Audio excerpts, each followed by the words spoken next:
Peter Gammons back with us again this year on Tuesdays. The Peter Gammons Report brought to you by the Raketina Auto Group. For a true luxury automotive experience, visit Raketina.com. Welcome, Peter. How are you? I'm doing very well, Mike. Thank you. All right, Peter, let's start with Ozzie Guillen. What did you think about the whole thing? What did you think about baseball's take?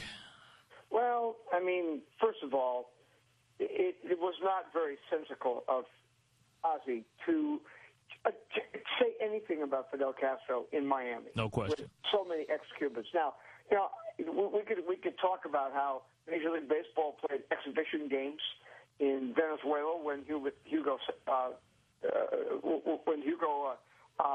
Chavez was already president. Baseball was certainly a partner of Batista, who created Castro back in the 50s. But that, it's too emotional. And if you live in Miami, it's totally different than those of us sitting back up north and just going, well, they're being hypocritical. Ozzie did not use good judgment.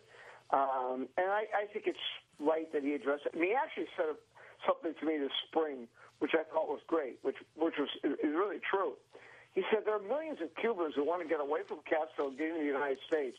And we say no, but if the guy can hit, we give him $30 million. Come on over. Very he's true. Right about that. It is true. It is true. But at the same time, I mean, that's a city you just stay out of politics. Just bad for business more than anything else, especially with a new stadium and a political issue with the stadium to begin with. They brought Ozzie down there to be a guy who was a conduit in the community, and all of a sudden he becomes a divisive force. No question. I mean, they have enough problems with the questions that are still being raised about the county commissioners that okayed the funding of the ballpark and were they, did they get campaign contributions and all that? Fine. But the new ballpark and the buzz around the team and Ozzie being Ozzie, we're supposed to just override all that. And it's unfortunate. I know he feels terrible about it, and he realizes that he spoke out. And he said things about people occasionally that he said something about a writer about, I think it was 6 years ago, which was inappropriate. And I remember saying to him, Ozzie, you can't say that. You're going to get killed over that. And, it's absolutely wrong to bring up those issues. And, he went, yeah, I guess you're right. But he just speaks sometimes. He's so unfiltered. And it's part of what makes him exciting and draws people to him. But this is something, politics in Miami, there is no humor involved. And you know what? I don't have relatives who were in Cuba and came over. I don't have any right to make any judgment on that except to be sympathetic to those people. No question. Do you think 5 games was baseball's idea, or do you think it was the Marlins' idea? I think it was the Marlins' idea. I think in a case like this, Buzz Selig wants to stay out of politics as much as possible. There was no question that Jeff Lurie and David Sampson needed to make a statement to the people of Miami. And they, done so much, no matter how that ballpark was financed, it's the last gasp hope that baseball will make it in Miami.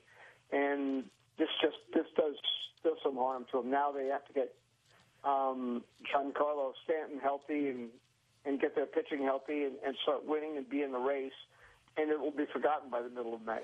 All right, give me what's true and what's not true about the Red Sox. Is everybody getting along up there, or is there already problems? No, it's better than I think there's a lot that has been because they were so coddled. I mean, and Terry Francona did a great job never saying the wrong thing. Players aren't used to a manager that says things off the cuff. They aren't used to hands-on managing. And I think the thing that I think is very important for Bobby is that the players who have really risen to his defense are the guys who love the game the most. Pedroia, Gonzalez, Ortiz. And, it's for all the other talk, it all comes down to one thing. Their starting pitching has been absolutely terrible. If you go back from when the collapse started on September 2nd and go through Sunday's game, in that time, 29 games, their starters averaged 4 2/3 innings, had an ERA of almost 8, and had 5 quality starts in 29 games. That's why they look terrible. That's why the bullpen has been terrible. because it just gets worn out. These games get out of hand. If Beckett and Buchholz and Bard don't pitch well for them as starters, they're not going to be in the race. And that's as simple as that. What about the bullpen right now? Can Ace get? Melanson and Ace is a lot to ask the back of that bullpen without Bailey. Can they go that route, or do they have to go somewhere else, either the minors or to put Bard in the bullpen or make a trade? I mean, what can they do to do something to fix that bullpen right now?